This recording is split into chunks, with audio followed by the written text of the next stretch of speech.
We are a new unsettling force. You say that? We are a new unsettling force. And we are powerful. And we are powerful. We are a new unsettling force. We are a new unsettling force. And we are here. And we are here. We are a new unsettling force. We are a new unsettling force. For liberation. Good afternoon.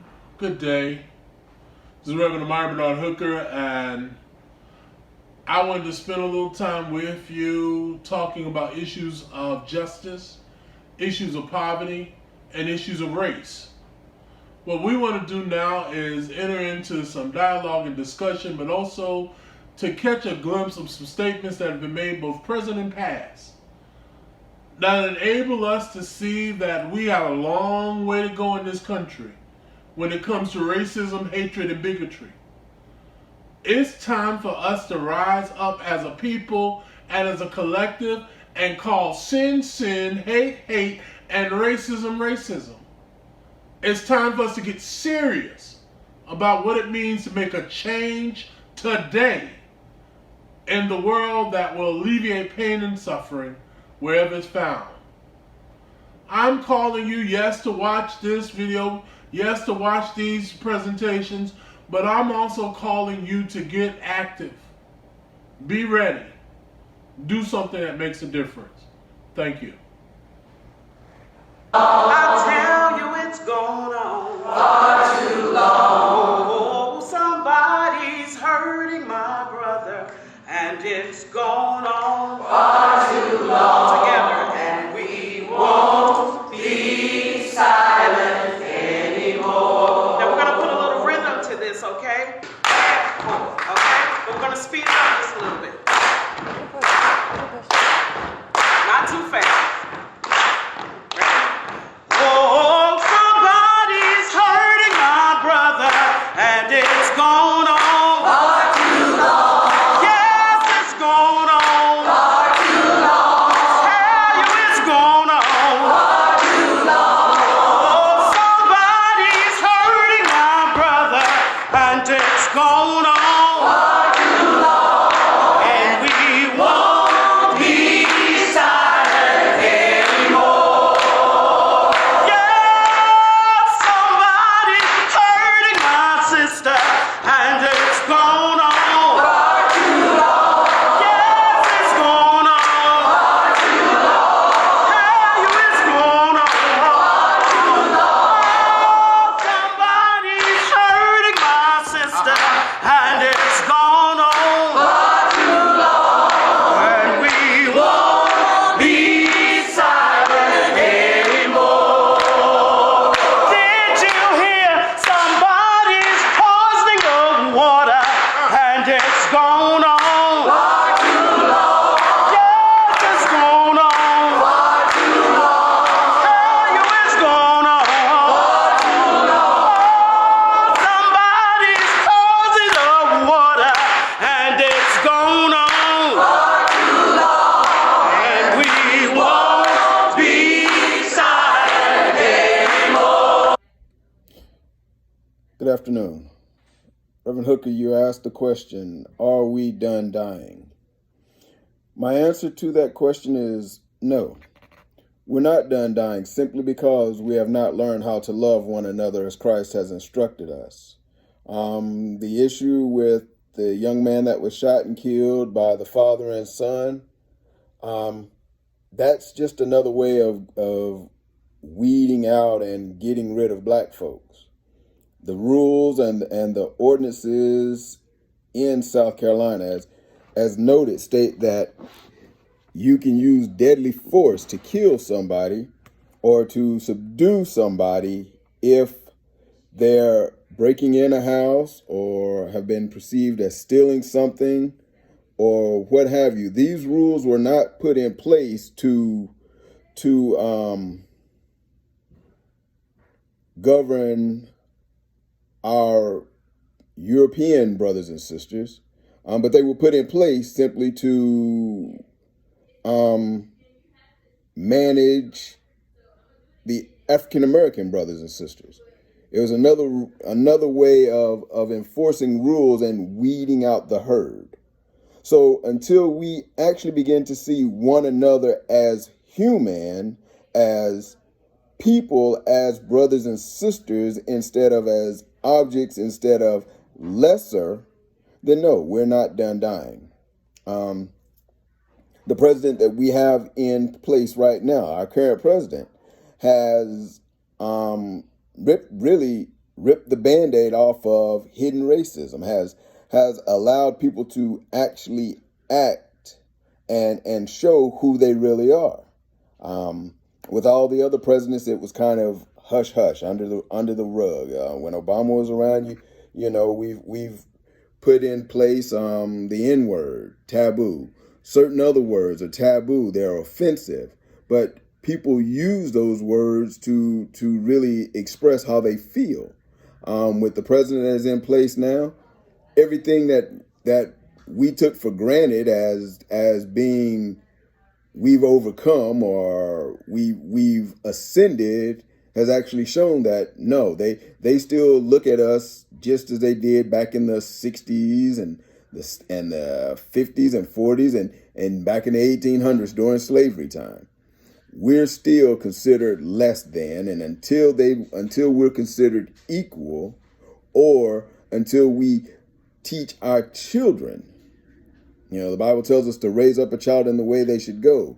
Until we go back to raising up our children and stop letting the world raise them with all of this social media and all of this, now that we've gotten to the other side of the track, no. The problem is we have forgotten our history, or we've allowed society to take away our history from us. They make reparations for Holocaust victims. They make reparations for the Japanese prison camps, but they don't want to do reparations for the slavery that took place in this country. Every time it's brought up, get over it is what is said. Well, it's not get over it because they teach the police, first of all, to fear the African-American male. They teach the police not, instead of de-escalating situations, to escalate situations and find a way in order to put an African-American male in handcuffs, to bring them down, make them feel lesser than to protect and serve. So until we can get equal footing in society, no, we're not done dying. And it's not just the African-American males that are being killed. It's the females. It's our children. It doesn't really matter if it's African-American, if it's the color of your skin. And right now that's freedom. It's free fall. We've got hunting season and duck season and rabbit season and any of those other hunting seasons. And since 45 has been in place, it has been open season on African Americans, and no one has anything to say about it. We've got mothers right now standing up, trying to fight for equal rights, trying to fight for us to stop being used as chattel or used as target practice. But until our communities come together, until we as a people come together and start teaching our history and informing them of what's going on and relating it back to the Bible, no, our time for dying is not done. Thank you. We are a new, unsettling force, and we are powerful, a new, unsettling force, and we're here, a new, unsettling force for liberation, and we got nothing to lose but our chains are a new, unsettling force, and we are powerful, a new, unsettling force, and we're here, a new, unsettling force for liberation, and we got nothing to lose but our chains, and we got nothing to lose but our chains, and we got nothing to lose but our chains,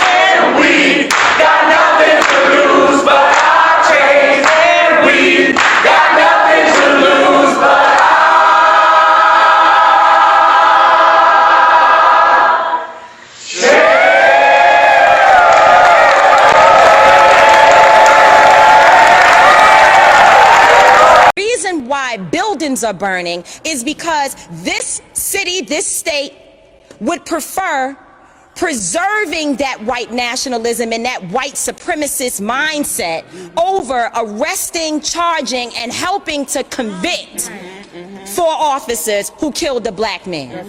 That is the reality of what we're dealing with. This is not just a few cops doing things across the country. This is not a good cop versus bad cop situation. This is Ahmaud Arbery being shot down by white men on the streets of Georgia. Breonna Taylor being killed in her home. This is in New York City, where we were until freedom. We were just in New York fighting the police officers who, in the name of social distancing, were damn near killing black young people on our streets. This is a coordinated activity happening across this nation. And so we are in a state of emergency. Black people are dying in a state of emergency. We cannot look at this as an isolated incident. The reason why buildings are burning are not just for our brother George Floyd. They're burning down because people here in Minnesota are saying to people in New York, to people in California, to people in Memphis, to people all across this nation, enough is enough. And we are not responsible for the mental illness that has been inflicted upon our people by the American government, institutions, and those people who are in positions of power. I don't give a damn if they burn down Target, because Target should be on the streets with us, calling for the justice that our people deserve. Talk about it, Tamika. Where was AutoZone at the time when Philando Castile was shot in a car, which is what they actually represent? Where were they? So if you are not coming to the people's defense, then don't challenge us when young people and other people who are frustrated and instigated by the people you pay. You are paying instigators to be among our people out there throwing rocks, breaking windows, and burning down buildings.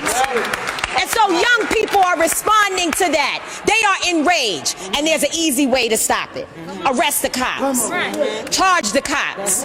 Charge all the cops. Not just some of them, not just here in Minneapolis. Charge them in every city across America where our people are being murdered. Charge them everywhere. That's the bottom line. Charge the cops. Do your job. Do what you say this country is supposed to be about, the land of the free for all. It has not been free for black people, and we are tired. Don't talk to us about looting. Y'all are the looters. America has looted black people. America looted the Native Americans when they first came here. So looting is what you do. We learned it from you. We learned violence from you. We learned violence from you. The violence was what we learned from you. So if you want us to do better, then damn it, you do better.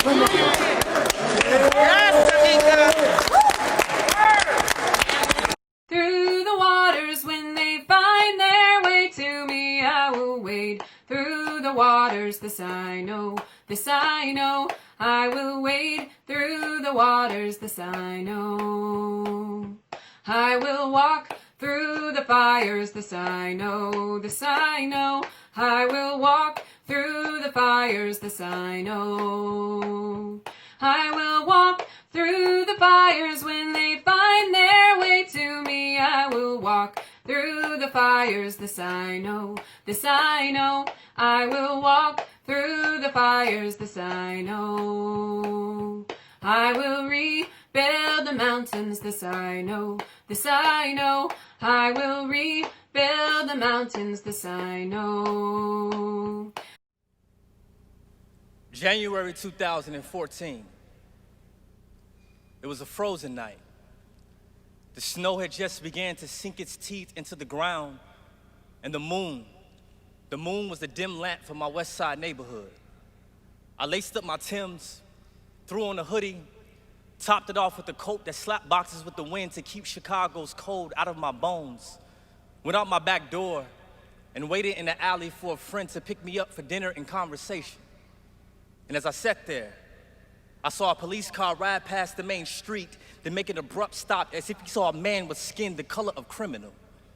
The squad car swiftly made a U-turn that resembled a tornado and rushed down the alley in my direction like a hurricane, picking up speed and debris. And as they approached me, 4 deep, barely hitting me with the car, the officer driving said, "Hey, what's your name?"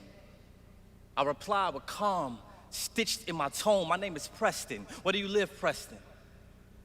"I live right there." "Where's there?" "In that building right there." "You a liar. Why are you in the alley?" "I'm waiting for a friend to pick me up." "You're a liar. What's your address, sir?" "Is there a problem? Like, why am I being interrogated?" "Shut your mouth and put your hands on the car." The 4 of them jumped out the car on cue, rushed my body like a SWAT team, invading the dope house with a warrant that didn't exist, cuffed me as if they knew I was guilty of something and told me if I moved, I would be shot. Dear Mike Brown, I don't know you. I don't know if your unarmed body rose from his bed that morning planning to stick his hands in a squad car. I don't know if you were the aggressor on the hunt or prey fighting for survival. Don't know if you were a thug from St. Louis or just another brown boy from America scrutinized as suspect by the media. But what I do know is that I've been you before. Minus the news coverage, minus the bitter taste of murder on my mother's tongue, the day you laid Rogue Hill in Ferguson in front of the whole world awakened some dark moments in me. Moments of injustice I mummified in the tomb of my conscience. Injustice I promise to never let bitter my soul. Dear Mike Brown, your death got me thinking a lot, and I wonder if Fox News ever considers you human, or did they purposely paint you beast in the minds of their viewers? Convince themselves every bullet that dove head first in your organs carried justice, numbed America's conscience concerning you. I wonder if the weight of ignorant comments on social media collapsed your mother's lungs because it suffocated minds a few times. Like when someone wrote on my Instagram, quote, "Why does it always have to be about race?" End quote. Could it be that we've experienced a different America than him? Mike, excuse him for his ignorance. Forgive your country for talking too absent-hearted during your funeral. Forgive us for the loud Twitter wars we raged in your name during your wake. Rest in peace, be still in your grave. Don't let your skeleton roll over for these loose-tongued and sensitive individuals like the pastor who wrote in the blog that you reap what you sowed. I wonder if mercy was anywhere in his mouth when he spoke of you. Did he think of his sons? And how it could have been their bodies shadowboxing bullets on the other side of that gun. I wonder if your body expired immediately, or with your eyes 2 shivering moons fighting the cold pitch black sky called death. I imagine your mother with eyes like morgues, hugging your breathless corpse tight, praying she could Lazarus you with her love. A river of sorrow, water falling from her face, a hospice heart, dreading the day your bones become one with the soil. Dear Mike Brown, that night in the alley, after the cop released his cold grip of his cuffs from my innocent skin, I was a furnace ready to burn into a fist of fury. I felt fire, ready to escape my ribcage, fueling with anger, but God, he quickly reminded me I must forgive because my transgressions was thrown into a sea deep as mercy. Though that cop's mouth was a barrel releasing rounds of hate, God still died for people like him. Then he showed me more than a racist, but a citizen's birth in need of grace to parachute his falling soul from the never-ending pit of wrath. I pray when night fades from your mother's eyes and she's still mourning, in the morning she finds grace in the sun to forgive Darren Wilson too. Dear Mike Brown, I don't know if you were a saint or a sinner, but I do know the God of justice, the one who breathes compassion like a sympathetic lung, a sovereign king who reigns on the just and unjust. I hope your soul met him before he whispered you into eternity, because I know you stood face to face before the God who made Black lives matter. Dear Mike Brown, I'm sorry your life ended a harsh, starless midnight, but I want you to know you still have a brother on earth. Mourning.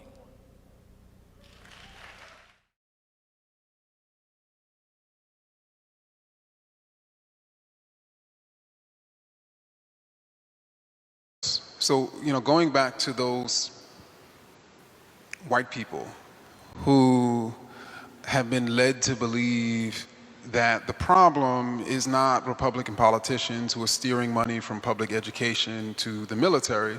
The problem is women who are having more children because they want to have more welfare.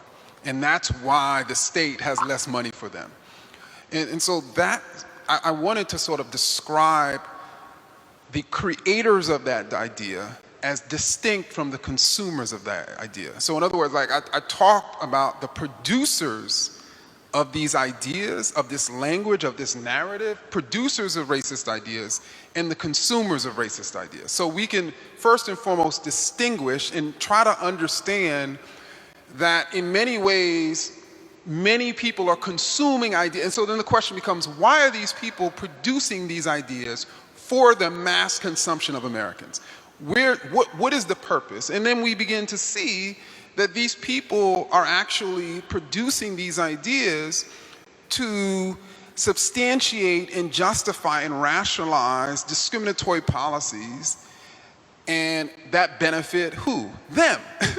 And so, you know, they're producing ideas to mass manipulate people into believing that, no, those policies aren't the problem. Those people are the problem. And so then they won't resist those policies. Instead, they'll spend their time resisting and challenging those people.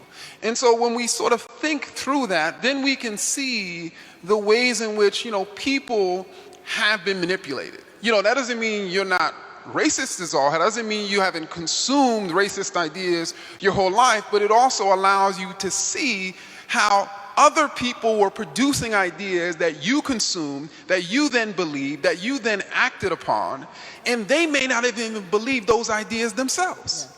So I mentioned the example of the woman on welfare. There was a report, I think in mid-1980s, written by a Reagan aide. And he said in this report, and I'm paraphrasing him, that we don't have any evidence that substantiates that these women are having more babies in order to get more welfare, but we know it's true. So they, you know, but they wouldn't, you know, they were acting as if this was actually statistically true.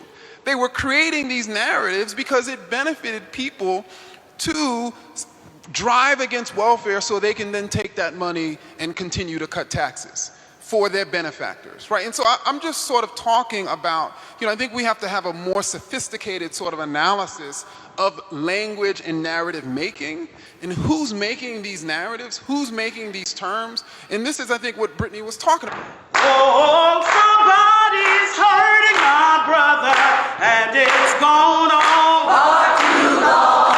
Yes, it's gone on far too long. Tell you it's gone on far too long. Oh, somebody's hurting my brother, and it's gone on far too long. And we won't be silent anymore. Yeah, somebody's hurting my sister, and it's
We're talking about history because we have to change the narrative. There's a narrative that explains how we got here. Mass incarceration was created by policy decisions.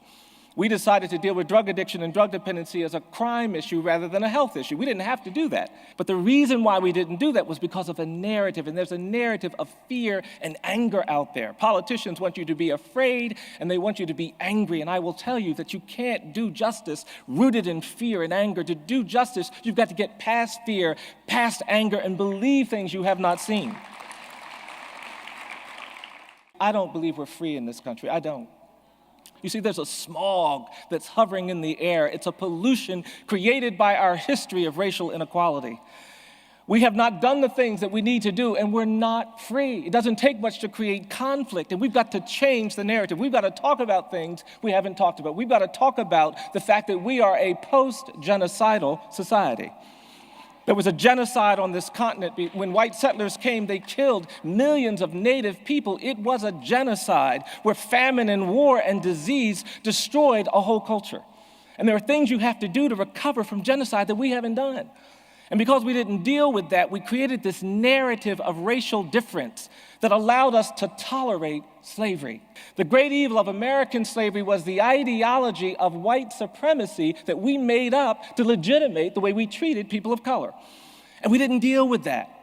And we've got to deal with what it's turned into. We had this era of lynching and terrorism. From the end of Reconstruction until World War II, people of color were terrorized, pulled out of their homes, lynched, burned alive, taken from jails, hanged, shot. And we've got to tell that story. When I look at this country, I look at a country whose demographic geography was shaped by terror.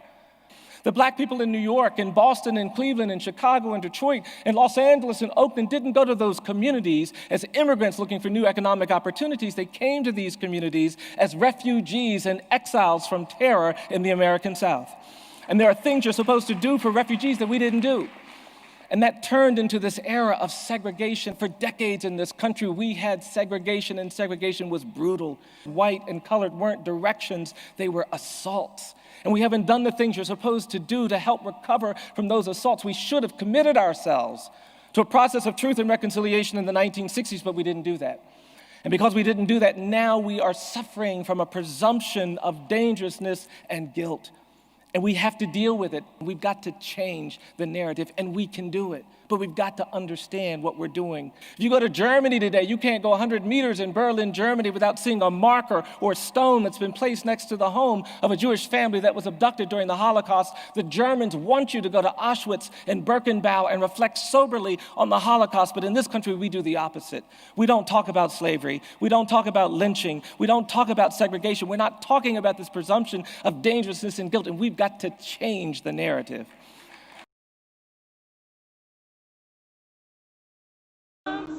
Until the killing of black men, black mother sons is as important as the killing of white men, white mother sons. We who believe in freedom cannot rest. We who believe in freedom cannot rest until it comes. And that which touches me most is that I had a chance to work with people, passing on to others that which was passed on to me. We who believe in freedom cannot rest. We who believe in freedom cannot rest until it comes. To me, young people come first. They have the courage where we fail. And if I can shed some light.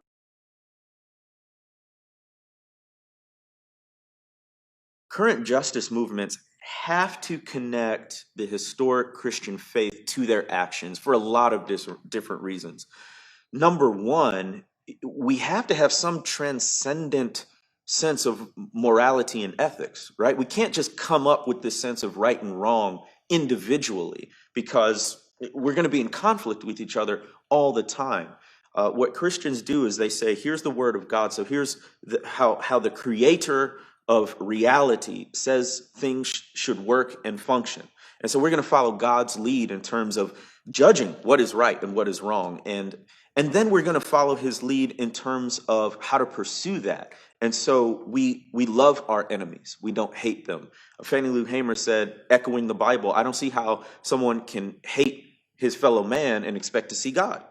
And that's a Christian principle. It dictates not only what we do in terms of justice, but how we do it, in the spirit in which we do it. Also, because fighting against injustice, fighting against the idols of this world and the evil in this world, it will kill you if you don't have a reservoir of strength drawn from the Holy Spirit indwelling you, because you're connected to God through faith in Jesus Christ. And so we have in the church and in our faith the supernatural strength to fight against our enemies, which are not flesh and blood. They're principalities and powers and spiritual forces in the heavenly places. And so you got to fight fire with fire in that sense. You've got to have spiritual power to dismantle spiritual strongholds. And so that's what current justice movements need to be aware of and conscious of and draw on as they continue to engage in this pursuit of justice.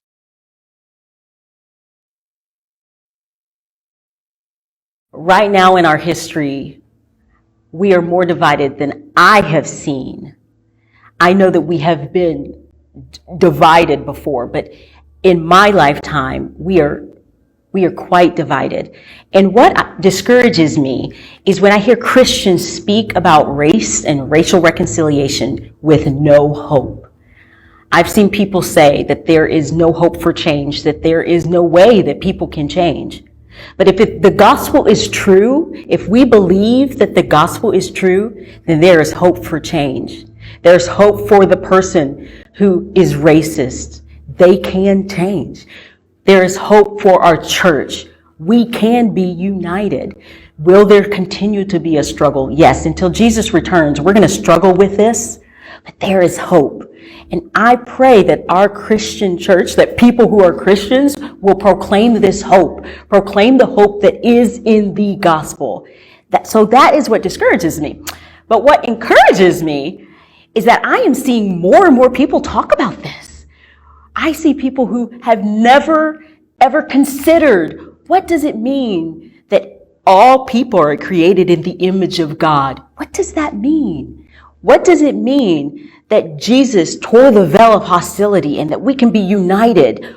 What does that mean? What does that not just mean for the church, but what does that mean for me personally? And that brings me hope and great encouragement to see that people who have not considered these topics and what it means from the scriptures, that from Genesis 1 all the way through Revelations, God is addressing this topic, that God is creating a people for himself, and he will one day we will see it. We will see this fulfilled, this desire in our heart for unity that we see in the gospel. We'll see it fulfilled, and people are talking about this. That encourages my heart, and I hope it encourages you too.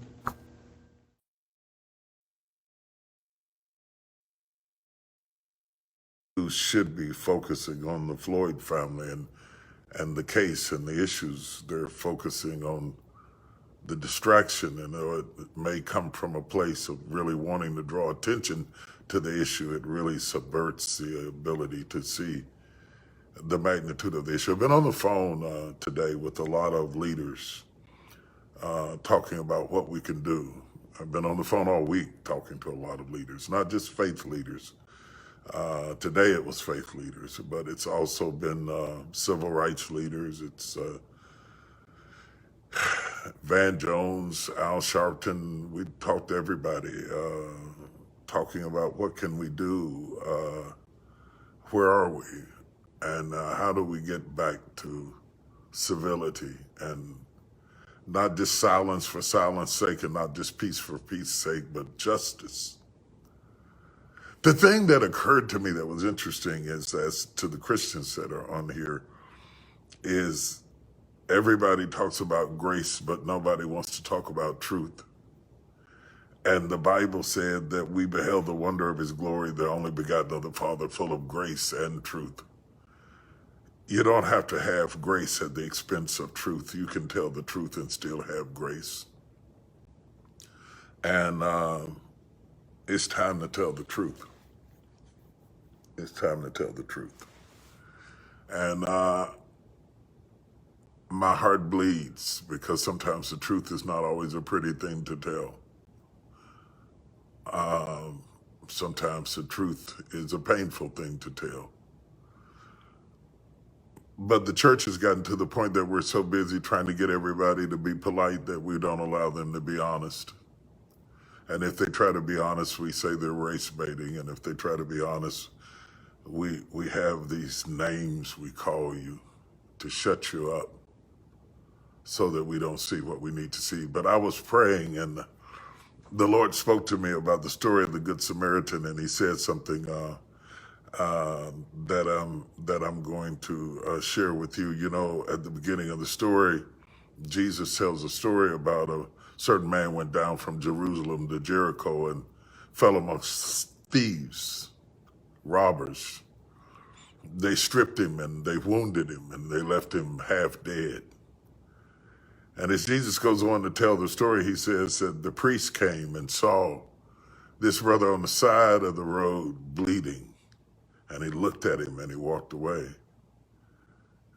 After a while, the Levite came and he passed by and he saw him too, but out of willful blindness, he turned his head and walked away. And I thought, we always preach about the Good Samaritan, but we never preach about the priest and the Levite. And that we have so many people who say they love Jesus who are more like the priest and the Levite than they are the Good Samaritan. When things get ugly, they look away. I pray the day will come that we will cross over to the bleeding victims who lay on the side of the road and pour in the oil and the wine. It's so odd that the Samaritan, who was the least likely of the three to be the one to bring aid and compassion, is the very one that came along and had aid and compassion. And those who were known for their faith turned their head and looked away.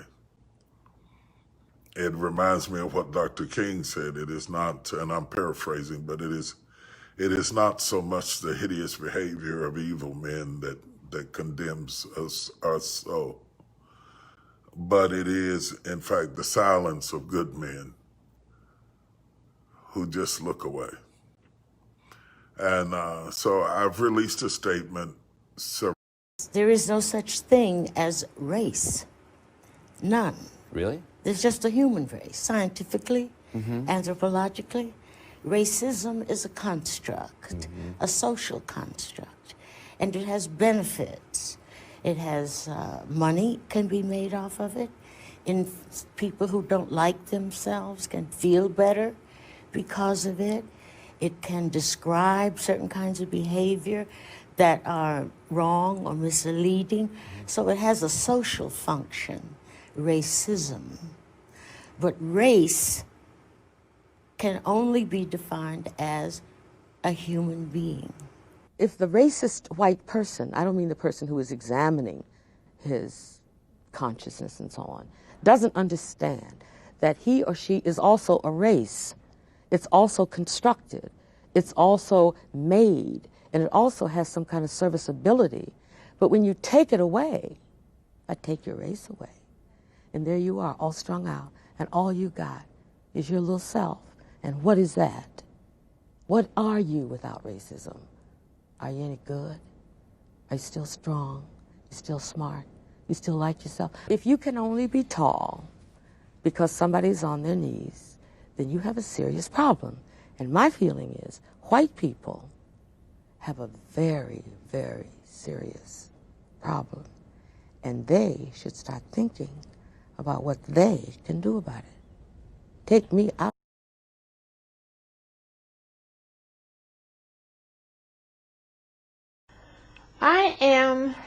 I think there's a disconnect for me somewhere between, see, we don't have the kind of cohesive community that I grew up in. But, you know, by the time you got in trouble, when you got home, your parents already knew it.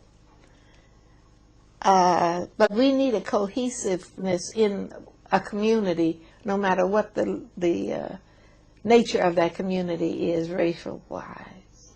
And you feel that this is a recent phenomenon? I think the drugs have been the things that have not, they haven't just violated our communities.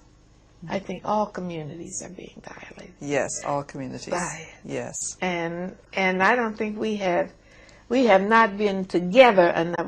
We're busy, but we have not been together enough to really battle it. How many drug lords have we had? Yes. Government-wide. And we just see the ones in the streets being Absolutely. Arrested, not the ones who are feeding the drugs. And that's where the murders are, and that's where all the stuff is going on. And it's a hard thing to handle. I'm a movie person, but I always go to see movies that aren't they're just fantastic kind of, cinematography stuff. I don't want reality because I deal too much with reality. So I deliberately went because at this particular time it was King Kong. My fault, I own it. I go to see King Kong, and the only reason why, of course I had seen it, the earlier versions, but the cinematography for this new one was phenomenal. All the mechanics and all the new stuff. King Kong was doing all kind of amazing stuff. So I decided I was going to go. So I'm in, I don't know, at Baltimore, I don't know where I am traveling, and I'm with this friend of mine named Dennis. So we go in. I didn't realize the movie was 3 hours. First of all, I had to go to the bathroom when I got in. So I had to get out. So I'm trying to figure out when during the movie do I run out. So I decided it's a big bug scene, Jurassic bugs. I don't like little bugs, certainly don't like big ones. So I decided this is a good time to run out. So I run out, and as I'm running out, this is like the first day opening, so it's like 5 theaters of King Kong. So this guy runs out with his son, white man, he's like mid-30s, and he's got this son, looks about 8 or 10. So they're running out, and I'm going, whoa, that was out of control, the bug scene. He goes, oh boy, was it. I said, yeah, that was clearly the worst part so far. So the father runs in, but his son stops and goes, yeah, I didn't like those black people. And I'm going, why me?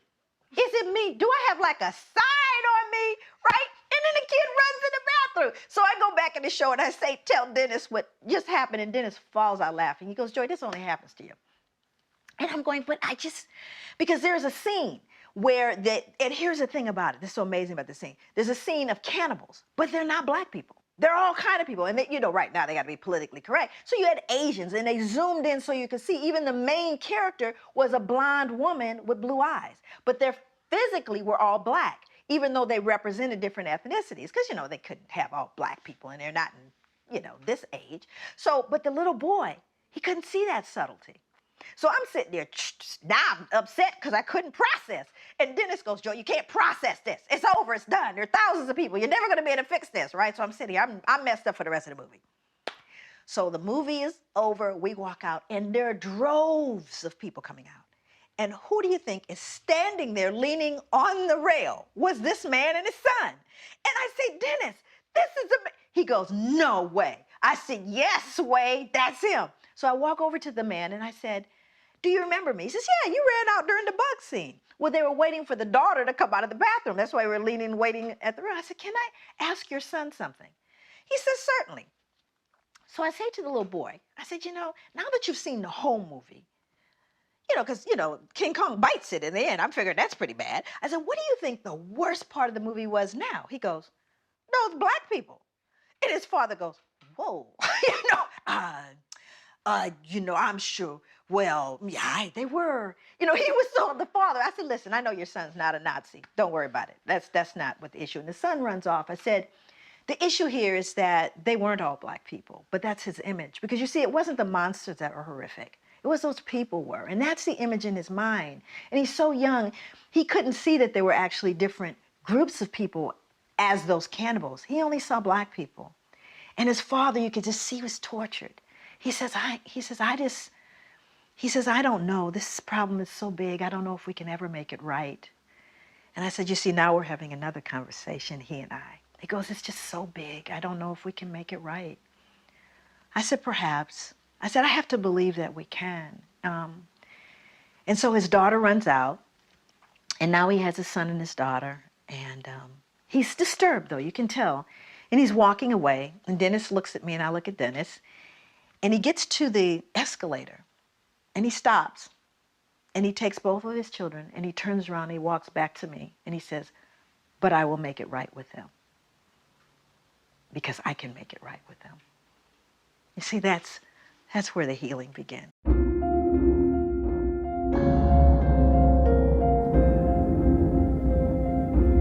We can never achieve racial justice. No one should accept the legacy of racism can be disrupted. It is possible that racism is inevitable, so don't try to change it. It is a lie that people from different racial groups can get along with one another. Believe our society will collapse from diversity. It is ridiculous to think that stereotypes and prejudices are learned so they can be unlearned. I tell you this, racism is inevitable. It is foolish to presume that there's hope in our future. This will all be true unless we reverse our patterns of thinking and acting. There is hope in our future. It is foolish to presume that racism is inevitable. I tell you this, stereotypes and prejudice are learned so they can be unlearned. It is ridiculous to think that our society will collapse from diversity. Believe people from different racial groups can get along with one another. It is a lie that racism is inevitable, so don't try to change it. It is possible that the legacy of racism can be disrupted. No one should accept that we can never achieve racial justice.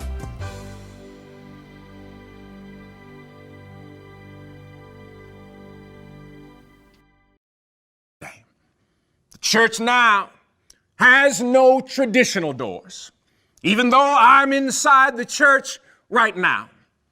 The doors are closed, but the doors have been opened wider than they ever have before. The church has no traditional doors because of the pandemic.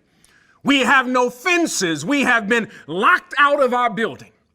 But since we can't lock people out, it is becoming and forcing us to become more dangerous as a church.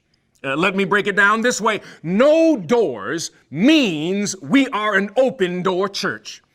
There are no ushers now in your house, or deacons or elders or preachers looking you over to determine if you fit a particular criteria.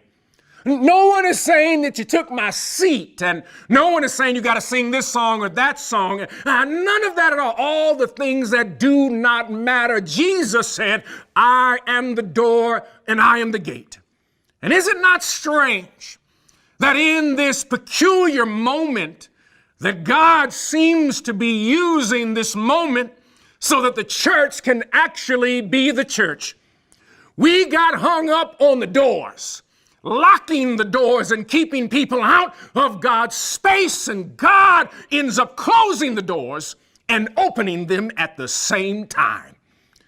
Jesus never said, I'm a locked door.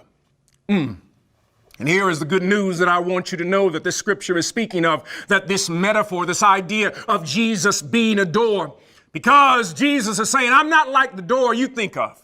I don't have a bolt and a lock. I'm a door that's always open. I'm a door that will open you to new possibilities. You see, a church with open doors is a dangerous place, because we will be ostracized by a world that is comfortable with exclusivity, separation, hierarchy, and brokenness. But this is a space where we all fit through this door. I like the way that our ancestors say it, that our God is so wide you can't get around God. Our God is so low you can't get under God. Our God is so high you can't get over God. You might as well go through the front door. And I'm here to let you know that this is a space where everyone has a seat at the table. This is a space where everybody can fit through the archway of this door. This is a space, whether you are ghetto or you hang out with people from the country, you have space here. This is a space where suburban sits with urban. This is even a space, whether you're savage, classy, bougie, or ratchet, you are welcome up in here. Jesus is the door. And we can all enter through the door, not because God's love is based on hierarchy or a competitive spiritual SAT. It is based on the fact that all of us who enter through this door We are broken, blessed, bruised, confused, and redeemed. In the words of the psalmist, for those in this digital space, let the redeemed of the Lord say so. We can walk through the archway across this threshold of this door. And for those who may be confused, you need to understand why we can walk through this threshold, why there is no lock on this door, because this is a door of grace. Grace simply means I don't deserve to be here. It's unmerited, unwarranted acts of love. And here I am, pretty much by myself in this space. We are a new unsettling force. You say that? We are a new unsettling force. And we are powerful. And we are powerful. We are a new unsettling force. We are a new unsettling force. And we are here. And we are here. We are a new unsettling force. We are a new unsettling force. For liberation. For liberation. And we got nothing to lose. And we got nothing to lose. But our chains. But our chains. We are a new unsettling force, and we are powerful. A new unsettling force, and we're here.